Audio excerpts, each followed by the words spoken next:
Estimados estudiantes, ya estamos en nuestra semana 2. En esta semana vamos a trabajar con lo que se denomina triggers. Nuestro curso Taller de Desarrollo de Base de Datos tiene definido para esta segunda semana algunos objetivos que específicamente son aplicar el lenguaje SQL para crear triggers con el fin de tomar decisiones en el uso de base de datos.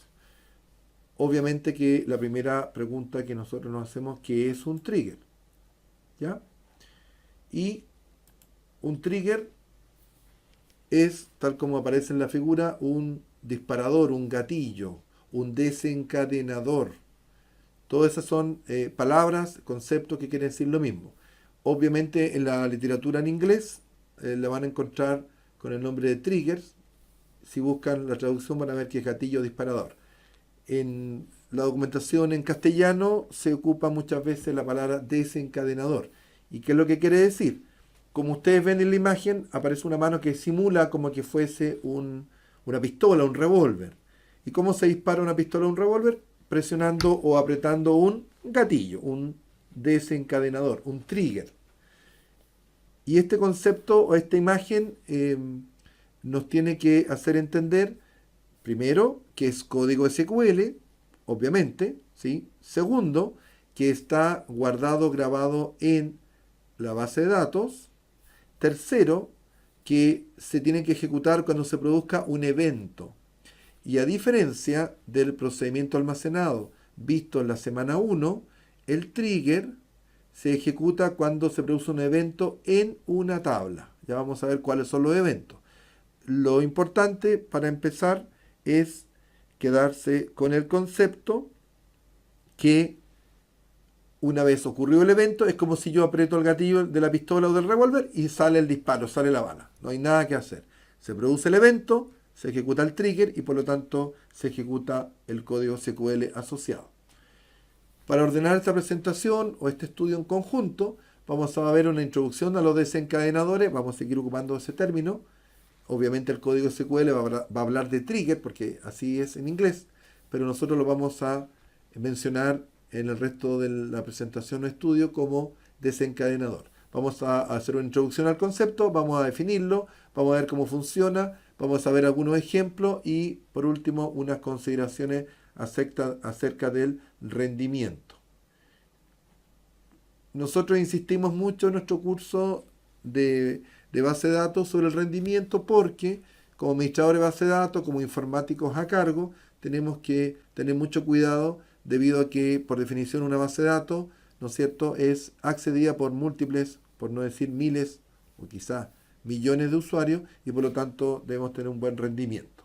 Ese es un tema que va a cruzar todo nuestro curso de base de datos y por lo tanto siempre lo vamos a estar insistiendo. Entonces vamos a responder la pregunta ¿qué es un desencadenador o trigger?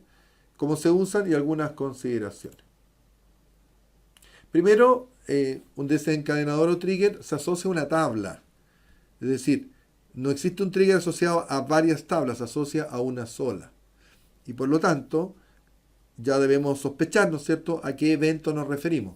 Porque, ¿qué puede ocurrir o qué puedo hacer con una tabla? Además de borrarla, por supuesto, pero ese no es el sentido.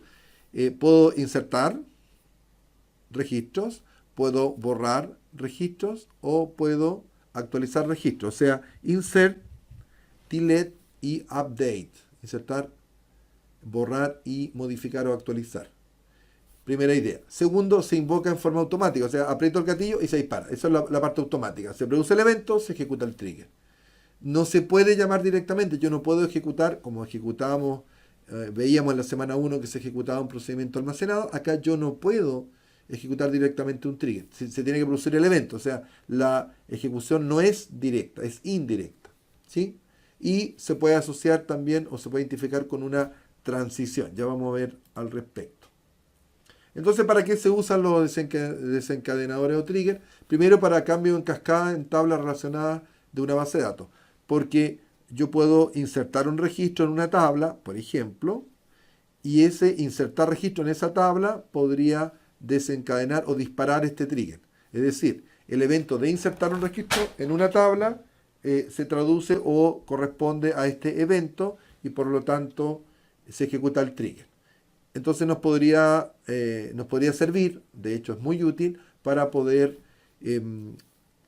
tomar la ejecución o un evento en una tabla que ejecute o dispare un trigger asociado que hace algo en otra tabla y algo en otra tabla, y así podemos ejecutar distintas instrucciones dentro de cada trigger que se va llamando cuando se cumple el evento.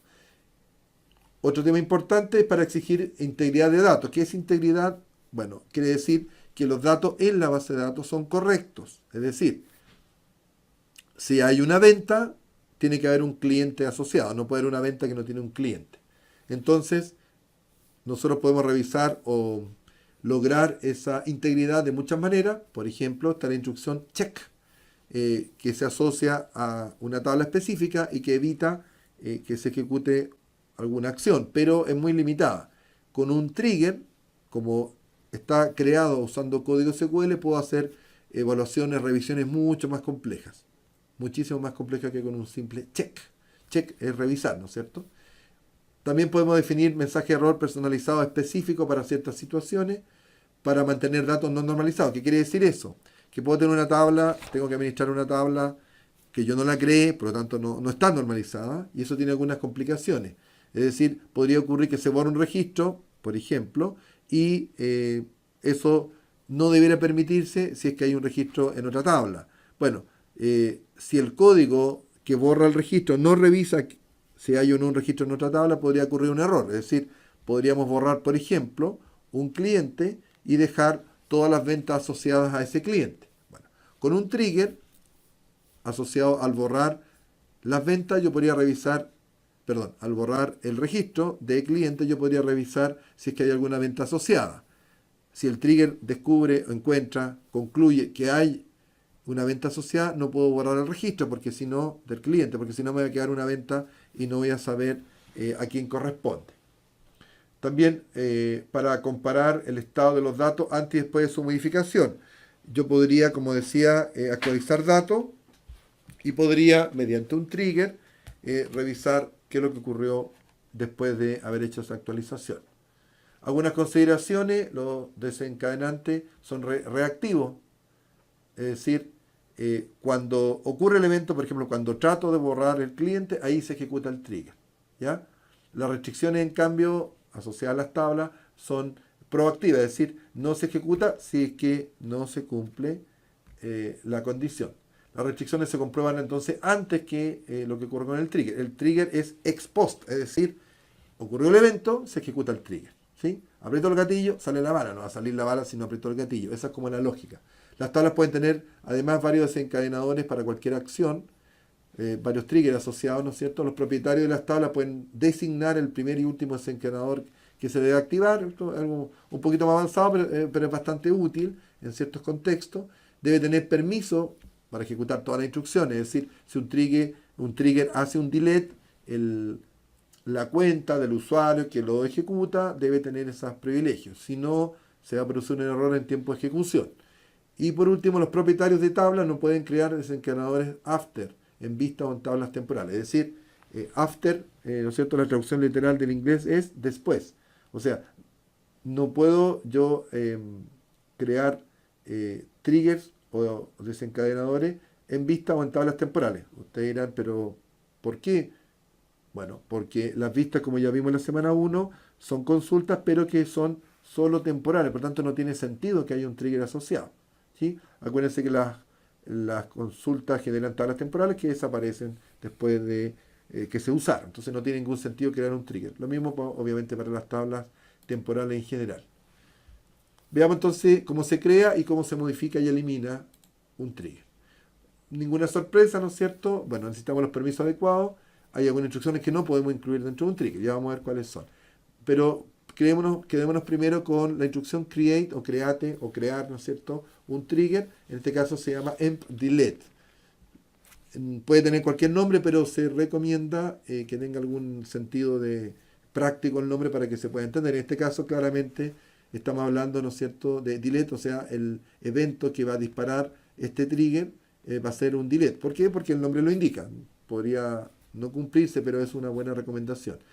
Dijimos que un trigger es código que se asocia a una tabla. Bueno, en este caso la tabla es employee o empleado, ya la habíamos ocupado, visto en la primera semana.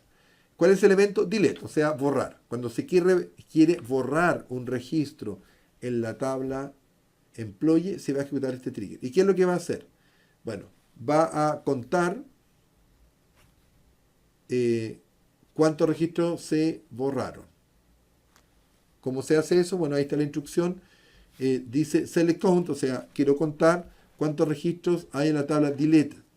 Deleted es una tabla de sistema que guarda los registros que se acaban de borrar. Es una tabla que se ocupa para la operación de la base de datos. Pero en este caso esta instrucción nos permite darnos cuenta o comprobar que se borró más de un registro. ¿Cómo puede ocurrir esto? Yo podría poner en la instrucción delete, ¿no es cierto?, a la tabla employee o empleados, where oficina igual 1. Y esa oficina tiene 10 empleados. Por lo tanto, esa instrucción va a borrar 10 registros, porque hay 10 registros que cumplen la condición. ¿Cuál es el sentido de esto? Que por alguna regla de negocio no es correcto o no está permitido borrar más de un empleado a la vez. Podríamos buscar algún ejemplo, pero créanme que es una típica regla de negocio, no se puede borrar más de un cliente a la vez o una venta o lo que fuere. Y la condición se puede controlar, ¿no es cierto?, con esta consulta a la tabla de sistema deleted. O sea, si yo ejecuto o se ejecuta una instrucción de delete asociada a la tabla employee que borra más de un registro, el if va a ser verdadero. Entonces, va a entrar al begin siempre y cuando se borró más de un registro. ¿Y qué es lo que va a hacer o qué instrucción se va a ejecutar? Un mensaje, ¿no es cierto?, en la consola que dice usted no puede borrar más de un empleado a la vez. Y lo más importante viene después, que dice rollback transaction, o sea, se deshace la transacción. Es decir, estos 10 registros que se estaban tratando de borrar no se borran y vuelven a quedar o permanecen más bien en la tabla employee. Y termina el trigger. Repetimos entonces el concepto. El código SQL es fácil de entender. Primer punto, es código SQL. Está asociado a un nombre llamado delete. El nombre no es tan importante, es más bien para el administrador que tiene que reconocerlo cuando ve los distintos objetos.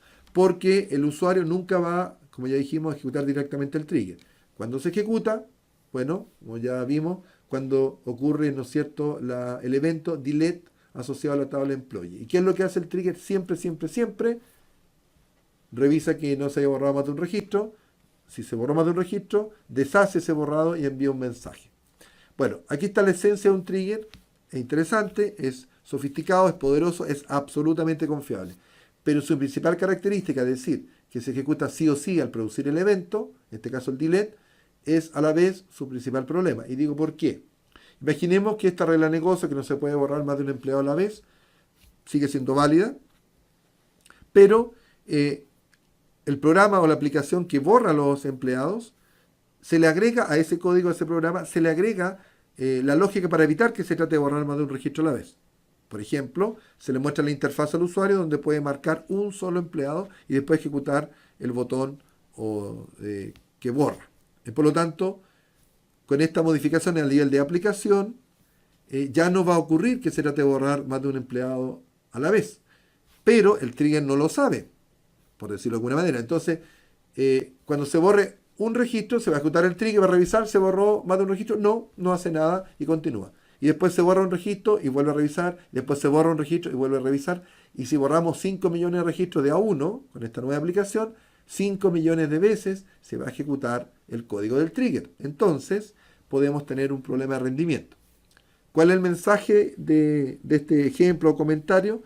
Es que hay que tener mucho control sobre los triggers como administrador, de tal forma que si por código, como en este ejemplo, ¿no es cierto?, que no se puede borrar ya más de un registro de un empleado a la vez, ya el trigger no tiene sentido, simplemente lo borro. Ya vamos a ver cómo se borra. ¿Por qué? Porque si no, inevitablemente siempre se va a ejecutar y por lo tanto voy a tener problemas de rendimiento. ¿Ya?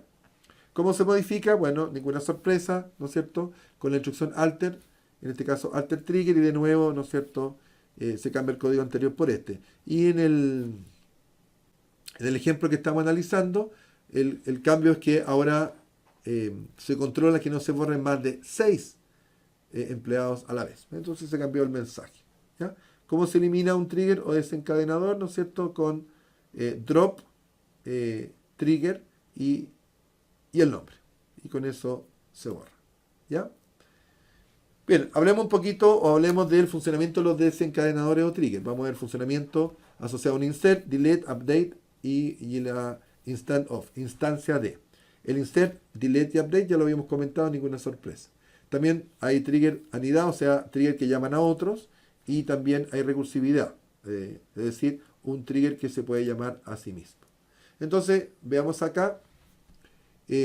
Aquí vamos a insertar en la tabla Order Details, ¿no es cierto?, un registro con los valores identificación de la orden. Acuérdense que Order es la tabla que tiene las ventas que se han pedido, ¿sí? Y se agrega, ¿no es cierto?, un registro con el valor 10.525, la identificación de la orden o de la venta, si ustedes quieren, el valor 2 para la identificación del producto, el valor 19 sin decimales o 19.0, como quieran, para el precio unitario, 5 para la cantidad y el descuento de un 0.2, supondremos un 0.2%. ¿Ya? Entonces aparece un nuevo registro y la instrucción se ejecutó. Hasta aquí nada nuevo, nada novedoso. Pero, ¿qué pasa si nosotros tenemos un trigger, ¿no es cierto?, llamado ordered insert asociado a esta tabla para el evento insert, que obviamente se va a ejecutar. Entonces, se ejecuta la instrucción que ya vimos y eso dispara el trigger. Y fíjense qué interesante, porque lo que hace este trigger, que aquí el código está marcado en amarillo, es actualizar, ¿no es cierto?, update, una instrucción que ustedes ya conocen. Actualizar ¿qué cosa? El campo unit in stock, o sea, cantidades en almacenamiento, en bodega, cantidad disponible, ¿sí? Le asigna el valor que tenía unit in stock menos la cantidad vendida. ¿Y dónde hace eso? En la tabla product. Entonces es interesante porque el insert se ocurrió en la tabla order details, o sea, detalle de las ventas, podríamos decir, pero se actualiza otra tabla y tiene lógica porque si vendimos, en este caso, 5 productos, debiéramos descontar, ¿no es cierto?, 5 del stock. ¿Ya? Ahora ustedes me podrán decir, bueno, que eso lo haga la aplicación que ingresa la venta. Pero si nosotros optamos por esa lógica, significa que siempre estamos confiando que los programadores que inserten ventas se van a acordar de actualizar los productos y eso podría no ocurrir. En cambio, con el trigger siempre nos aseguramos que se actualice el stock. ¿Ya? Ese es el principal aporte de los triggers, podríamos decir. Entonces, estábamos viendo el funcionamiento. Hay una instrucción insert en una tabla con un desencadenador o trigger asociado. ¿Sí? Está la instrucción registrado y se produce o se ejecuta el trigger y eso nos permite tener este control, en este caso bajar el stock. ¿Sí? Y asociar un trigger a un delete es la misma idea. En este caso vamos a borrar registro de la tabla categoría con la condición que el campo ID o identificación de categoría sea 4, ¿no es cierto? ¿Sí? Borramos. Y como ya dijimos, ocurre y simplemente se borra. Ahí es donde decíamos que se guarda la tabla delete, que ya ocupamos para la revisión anterior. Esa es la tabla de sistema que guarda todos los registros que se van borrando. Ya vimos para qué podría servir, ¿no es cierto? Entonces, en este caso, la instrucción que desencadena este trigger es delete asociado a la tabla categoría, ¿no es cierto? Y aquí está actualizando el valor en la tabla producto, ¿sí? Y está poniendo el valor descontinuado en 1. Supongamos que descontinuado significa que el producto ya no se va a vender por alguna razón, porque ya no tenemos servicio técnico, porque no hay representante del país del producto, porque por política o estrategia decidimos dejar de venderlo. Entonces, ¿qué es lo que hacemos? Marcamos el campo descontinuado, que es como un flag, una bandera, que uno indica verdadero, o sea que ese producto está descontinuado. Si nuestro software que administra la base de datos está bien hecho, no se va a tratar de vender ningún producto cuyo campo descontinuado tenga el valor 1. En este caso, el trigger, ¿no es cierto?, nos permite asegurarnos que el valor cambie. ¿Ya? Y también podemos, ¿no es cierto?, trabajar con la opción delete y con la misma secuencia lógica. ¿Sí? Bueno, si trabajamos con la instrucción update, ¿sí? En este caso estamos ejecutando una instrucción, puede ser directamente a través de la consola, puede ser desde una aplicación, que lo que hace es actualizar la tabla de empleado, employee, ¿no es cierto?, poniendo el valor del identificador del empleado en 17 cuando tenía el valor 2. Por ejemplo, por una decisión administrativa interna, ¿no es cierto?, en este caso al señor Fuller, ¿sí? Se le cambia su identificación de empleado a 2. Pero tenemos una complicación. ¿Cuál es la complicación? Que si asumimos que la identificación del empleado es la clave principal, y por lo tanto el señor Fuller tiene como clave principal que es la identificación o el identificador con un valor 2, no lo puedo cambiar porque no se pueden cambiar los valores de la clave principal. ¿Qué es lo que hay que hacer? Hay que borrar el registro completo del señor Fuller y volverlo a insertar, pero esta vez con el valor de Employee ID en 17, ¿no es cierto? O sea, se inserta y previamente, o en realidad se puede insertar primero y borrar después, porque como estamos insertando un registro con el valor ID en 17, la base de datos asume que es otro empleado, independiente que tiene los mismos valores en el resto de los campos. ¿No es cierto? La base de datos en ese sentido no discrimina. Se inserta un registro cuya clave principal es distinta, asume que es un registro distinto. Entonces se inserta el registro y se borra. Hasta ahí estamos bien, ¿no es cierto? Pero, ¿no es cierto?, en este caso, eh, la base de datos no permitiría eh, modificar. Entonces, en este caso, ¿sí?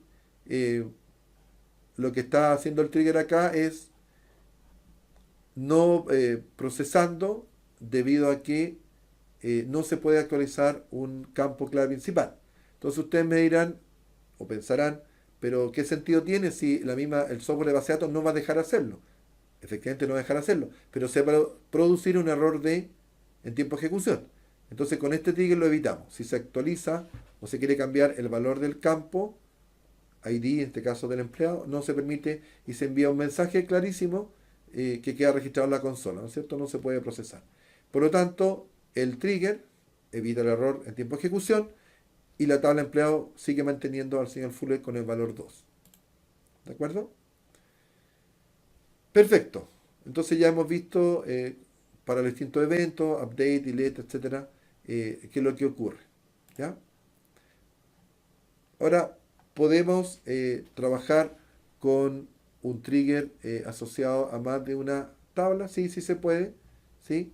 En este caso vamos a trabajar con una vista, ¿sí?, que combina dos o más tablas. ¿Sí? Esta es una vista que obtiene todos los registros de la tabla Customer Mex y hace una unión con todos los registros de la tabla Customer Head. Eh, Recordar que la instrucción unión es la misma unión que nosotros vimos en conjunto, ¿se acuerdan? La unión de los zapatos con la unión unido con el conjunto de los calcetines. Pero la diferencia cuando usamos unión o union en el caso de la base de datos relacionales es que solo puedo hacer unión entre dos tablas que tengan la misma estructura y el mismo dominio, o sea, que tengan sentido los valores en el mismo contexto.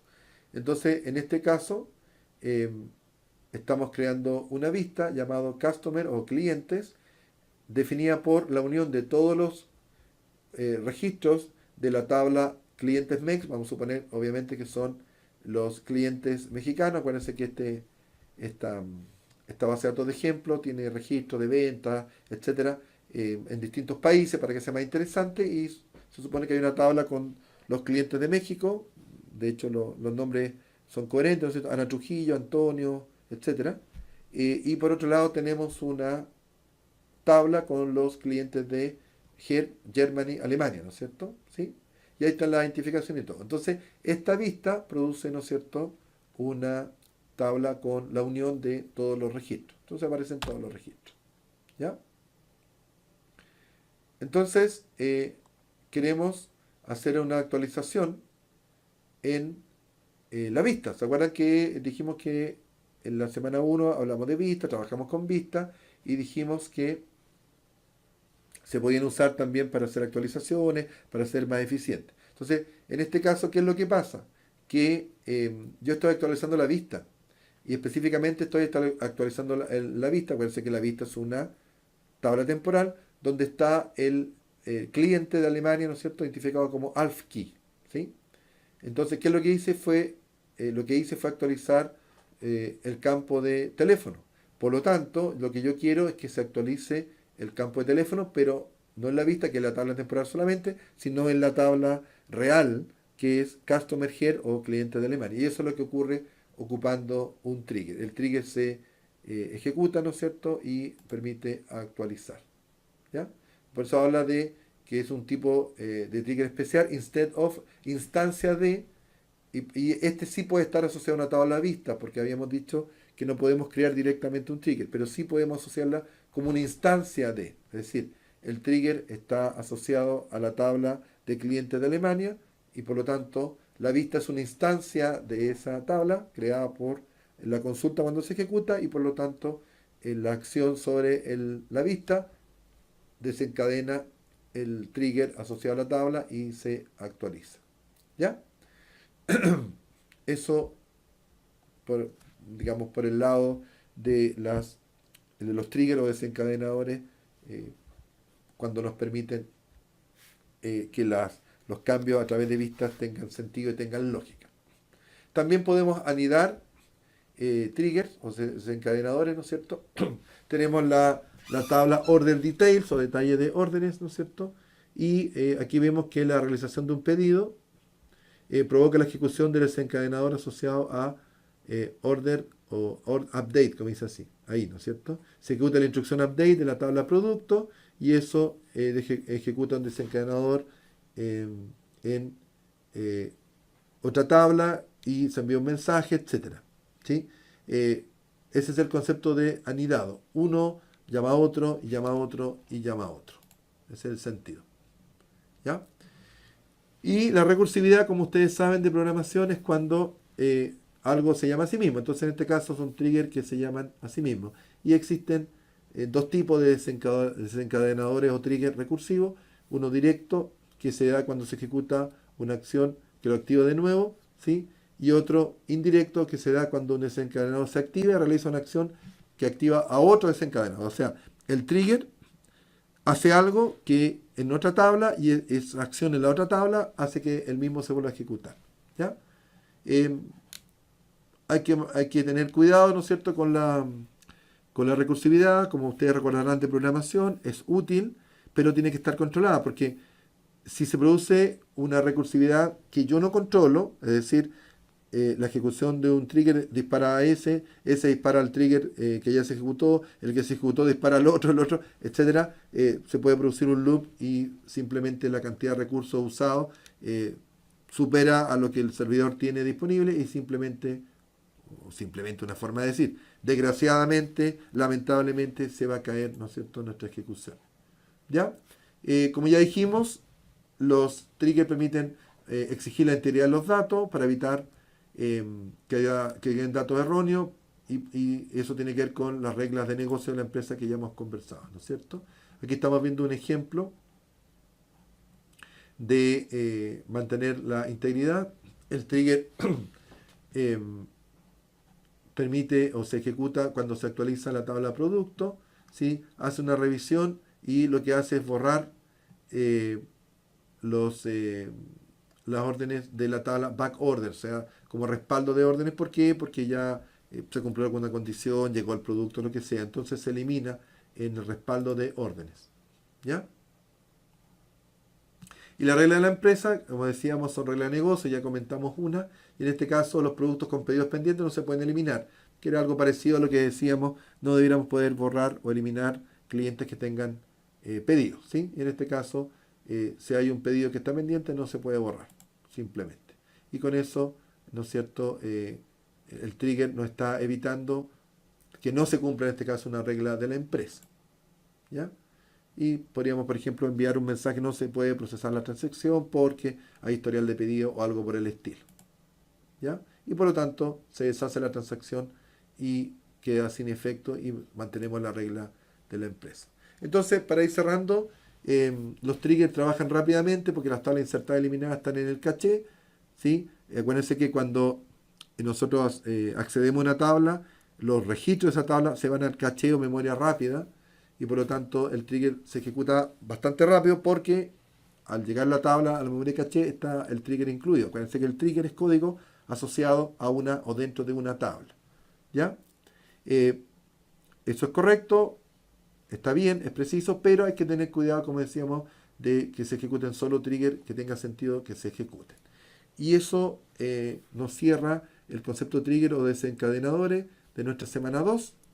Los invito a revisar el material de estudio, obviamente hacer llegar cualquier duda que no quede resuelta, y seguimos avanzando en la semana 3.